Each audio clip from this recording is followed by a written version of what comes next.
सुप्रभात। सरस्वती शिक्षा समिति पाली कक्षा 9 विषय हिंदी में आज अपन पाठ संख्या 2 कृतिका पाठ संख्या 2 मेरे संग की औरतें में आज तीसरा भाग जो पढ़ना शुरू करेंगे। लेखिका है मृदुला गर्ग। आगे बढ़ते हैं अपन। सबसे पहले काठिन्य निवारण कर लेते हैं। शब्द आएंगे जिसे बार बार देशज भाषा के शब्द रहते हैं। कगार किनारा, प्रयोजन उद्देश्य, राहत कोष के लिए एकत्रित किया गया धन जो है उनके लिए एक शब्द इन्होंने काम में लिया है। बिशप पादरी, मान्यता, सरकार द्वारा प्राप्त स्वीकृति, उसको अपन कहेंगे मान्यता देना। कई विद्यालय मान्यता लेते हैं। शब्द यहाँ शब्दार्थ में राहत कोष का अर्थ देखना आपको। राहत कोष का अर्थ है राहत के लिए प्रयोग में लाई गई धन। मुकाबिल, बराबर, माकुल, उचित, मलाल, दुख। अब पिछले अध्याय में आपने उनके बहनों के बारे में सुना था। किन बहनों के दो दो नाम थे और उनका व्यवहार क्या था, ये जानकारी लेने के बाद में आज अपन लेखिका के द्वारा जो विवाह करने के बाद में समाज के लिए किए गए कार्यों के बारे में अपन पढ़ना शुरू करेंगे। सामाजिक कार्य। कहते हैं लेखिका विवाह करने के पश्चात वह डालमिया नगर, बिहार का एक डालमिया नगर है, वहाँ रहने लगी थी। वहाँ वो देखती है कि वहाँ रहने वाले जो लोग हैं, आदमी, मर्द और औरतें, चाहे पति पत्नी भी क्यों नहीं हो, पिक्चर देखने के लिए कभी भी साथ में नहीं बैठते, अलग अलग दड़बों में बैठते हैं, क्योंकि वहाँ की परंपरा ही ऐसी थी। उसने वहाँ पर देखा कि पुरुष महिला एक साथ पिक्चर देखने नहीं बैठते। ऐसी मानसिकता वाले लोग को इस बात के लिए तैयार करना कि वह पराये मर्दों के साथ मिलकर भी नाटक में भाग ले सकते हैं। तो लेखिका ने वहाँ प्रयास शुरू किया। वहाँ अगले 4 सालों तक हमने कई नाटक किए और अकाल राहत कोष के लिए उन्हीं के माध्यम से वहाँ थोड़ा पैसा इकट्ठा किया और वो जितना भी पैसा इकट्ठा हुआ वो अकाल राहत का उसमें डाल दिया गया। तो इस तरह से लोगों में जो मानसिकता बनी हुई थी अलग अलग रहने की, और उस व्यवस्था को भी लेखिका ने वहाँ पहुंचकर मिटा दिया। अब बाद में बात करते हैं। वहाँ से निकली लेखिका तो कर्नाटक के और भी एक छोटे से कस्बे बागलकोट में पहुंच गई। तब तक लेखिका कहती है उसके 2 बच्चे हो चुके थे जो स्कूल जाने लायक उम्र को पहुंच रहे थे, पर वहाँ कोई ढंग का स्कूल उस समय विद्यालय नहीं था। तब लोगों की राय पर मैंने पास के ही कैथोलिक बिशप के पास में, बिशप का अर्थ लेना है आपका पादरी, से दरख्वास्त निवेदन करना, उर्दू भाषा का शब्द है। और उनका जो मिशन वहाँ के सीमेंट कारखाने के आर्थिक मदद से वहाँ एक मिशन स्कूल चल रहा था। उन्होंने हमारे कस्बे में एक प्राइमरी स्कूल खोल दे, ऐसा उन्होंने निवेदन किया।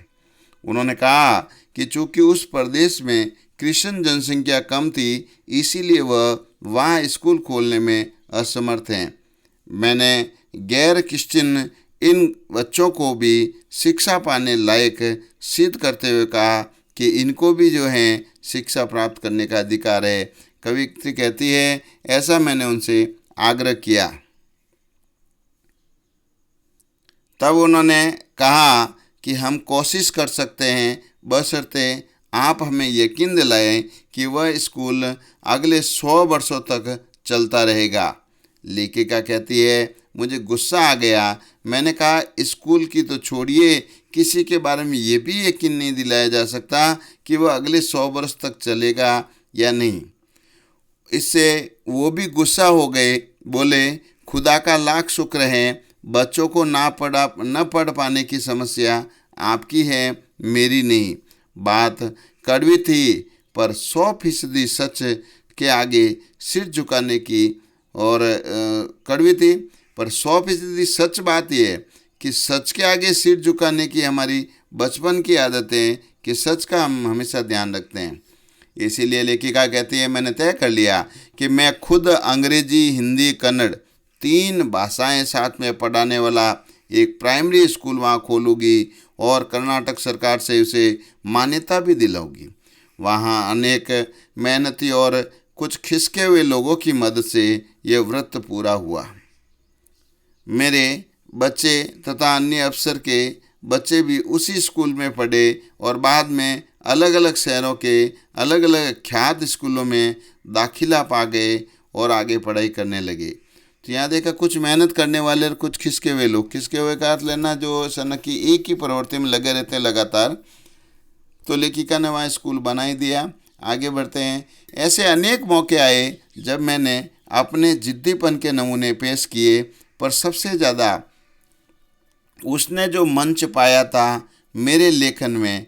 मैं जो शुरू से अब तक लीक से खिसकी अपनी राह खुद तलाशती हुई रही, पर सब कुछ कर लेने पर भी मैं अपनी जो छोटी बहन है रेनू के मुकाबिल नहीं पहुंच पाई। अर्थात कहते हैं रेनू और ज़्यादा और खिसकी हुई थी। अपन आगे देखते हैं।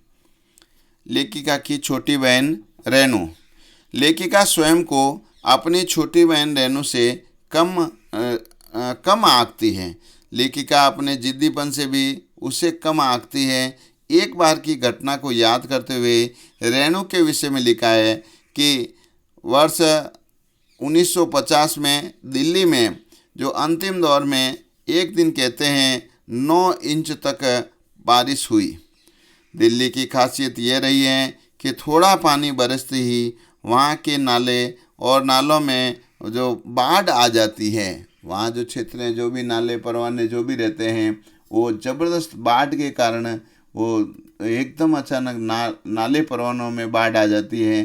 तो यहाँ पर उस समय पानी जगह जगह पर भर जाता है। कहते हैं वहाँ के पुलों में और पानी भर जाता है, तमाम यातायात ठप हो जाता है। बारिश के बाद तो सरकारी दफ्तर के पहले तलों में फाइलें भी पानी में तैरने लग जाती हैं। अगली सुबह किसी तरह कोई सड़क पर वहाँ नहीं निकलता। सभी यातायात जो हैं वो एकदम बंद रहता है। तो जाहिर है कि रेणु की स्कूल बस भी नहीं आई। तभी उसे स्कूल जाने से सभी घर वालों ने मना किया कि स्कूल बंद होगा। वो नहीं मानी। उसने कहा, आपको कैसे पता? अब इस सवाल का माकूल जवाब किसी के पास में नहीं था। हमारे यहाँ फ़ोन ज़रूर लगा था, स्कूल में भी रहा होगा, पर बारिश के चलते वो ठप पड़ा हुआ था। तो रेणु अकेली पैदल स्कूल चल दी। और गनीमत यह थी कि बारिश एक मुश्त बरस लेने के बाद में दिल्ली में बारिश उसमें थम गई थी। तो सड़कों पर पानी था पर बरस नहीं रहा था। तो रेणु 2 मील तक पैदल चलकर वो स्कूल पहुंचती है। जैसे हमने कहा कि वो बंद था, तो चौकीदार रेणु को देखकर दंग रह गया। पर रेणु को कोई मलाल नहीं था। वो वापस 2 मील चलकर घर पर पहुंच गई। सबने कहा, हमने पहले ही कहा था। उसने कहा, स्कूल बंद था तो मैं वापस आ गई। इसमें आपका कहना कहाँ से आ गया? सोचती हूँ कैसा रोमांचक अनुभव रहा हुआ होगा उसे उस दिन। जगह जगह पानी से लब लब करते सुनसान शहर में निचाट अकेले अपनी दोनों मंजिल की तरफ ले चले जाना। और सच कहते हैं, लेखिका कहती है, अकेलेपन का मजा ही कुछ और होता है। अब गृहकार्य की ओर बढ़ते हैं। प्रश्न पहला है, शिक्षा बच्चों का जन्मसिद्ध अधिकार है। इस दिशा में लेखिका ने क्या प्रयास किए? तो लेखिका के प्रयास की ओर अपन आगे बढ़ते हैं, देखते हैं लेखिका ने कोई प्रयास किया था। जिस प्रयास में अपन देखेंगे, यहाँ शब्द जो लिखा है, यहाँ लेखिका आपको लिख देना है। लेखिका शब्द रहेगा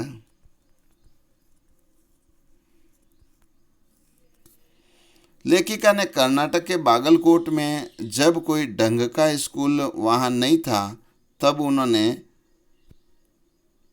कैथोलिक बिशप से बात की और बात करने पर वो कहते हैं वहाँ अच्छा स्कूल खोलने के लिए उनसे उन्हें संघर्ष करना पड़ा।